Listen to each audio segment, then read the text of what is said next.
மனோஜ் பாரதிராஜா அவர்கள் காலமாகியிருந்தார் அப்படின்ற செய்தி நம்ம எல்லோருக்குமே தெரியும். இது மிகப்பெரிய அளவில் நம்மளுக்கு வேதனை கொடுத்தது. அதோடு மட்டும் இல்லாமல் அவங்களுடைய குடும்பத்தினரை எந்த அளவுக்கு அது உருக்குலைய வச்சுருக்கோம் அப்படின்றது நம்ம எல்லோருக்குமே தெரியும்.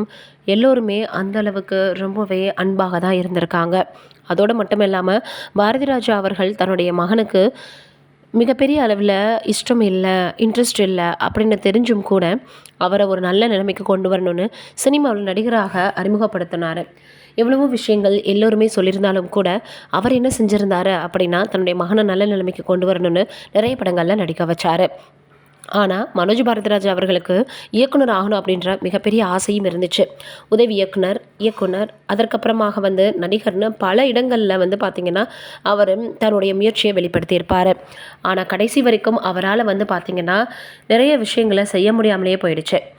நான் என்ன தான் பிரச்சனையில் இருந்தாலும் அப்பா எந்த இடத்துலையும் என்னை விட்டு கொடுத்ததே இல்லை அப்படின்னு நிறைய இடங்களில் சொல்லியிருப்பார். அப்பாவுக்கும் பையனுக்கும் ஏதோ பிரச்சனை இருக்குது, சண்டை இருக்குதுன்னு எல்லோருமே சொல்லியிருப்பாங்க. இப்போது இவர் தான் உடல்நிலை சரியில்லாத நேரத்தில் சில விஷயங்களை எழுதி வச்சுருக்காராம்.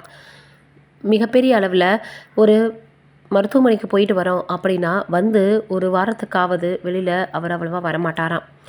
அப்படி இருக்கக்கூடிய நேரங்களில் தன்னுடைய எழுத்துக்களாக சில விஷயங்களை அவர் எழுதி வச்சிருப்பாராம். எனக்கும் அப்பாவுக்கும் நிறைய பிரச்சனைகள் இருந்திருக்கு. அப்பாவை திட்டாத மிகப்பெரிய அளவில் பார்த்திங்கன்னா பிள்ளைகள் இருக்க மாட்டாங்க. ஆனால் நான் அப்படி கிடையாது. அப்பா தான் எனக்கு எல்லாமே. என்னதான் அப்பா என்னை திட்டினாலும் அவர் என் மேலே வச்சுருக்கக்கூடிய பாசத்திற்கு அளவே இல்லை. அப்பா திட்டாத பிள்ளைகள் இருக்கவும் முடியாது. அப்பா திட்டாமல் நம்மளால் நல்ல நிலைமைக்கு வரவும் முடியாது. அதனால் அப்பா எப்போவுமே எனக்கு ஸ்பெஷல் தான். எல்லாருமே எங்களுக்குள்ளே ஏதோ பிரச்சனை இருக்குது அப்படின்னு சொல்லி வந்துட்டுருக்காங்க. அப்படியெல்லாம் எதுவும் கிடையாது. அதோடு மட்டும் இல்லாமல் என்னுடைய மனைவி மிகப்பெரிய அளவில் ஒரு தியாகினே சொல்லலாம். ஏன்னா நான் நல்ல நிலைமைக்கு வரணும், என்னால் தான் அவங்க ஃபேமஸ் ஆகணும்னு நினச்சாங்க. அதனாலேயே அவங்களுக்கு வரக்கூடிய நிறைய படங்களை அவங்க தவிர்த்தாங்க. அதற்கப்புறம் என்னுடைய பிள்ளைகள், நான் சொன்னதை எதையுமே இது வரைக்கும் தட்டுனதே கிடையாது. அந்தளவுக்கு நல்ல பிள்ளைகள் தான் எனக்கு கடவுள் கொடுத்துருக்காரு.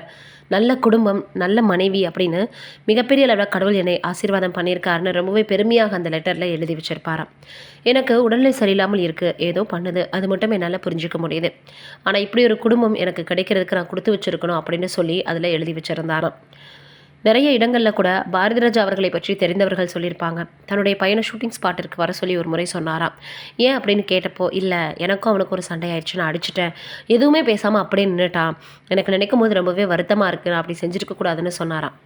அப்பா அப்படி சொன்னாலும் அதற்கப்புறம் அதையெல்லாம் பெரிதாக எடுத்துக்காமல் அப்பா சொல்லாமல் யார் சொல்லுவான்னு மனோஜ் பாரதிராஜா அவர் ரொம்ப கனிவாக நடந்துக்குவாராம்.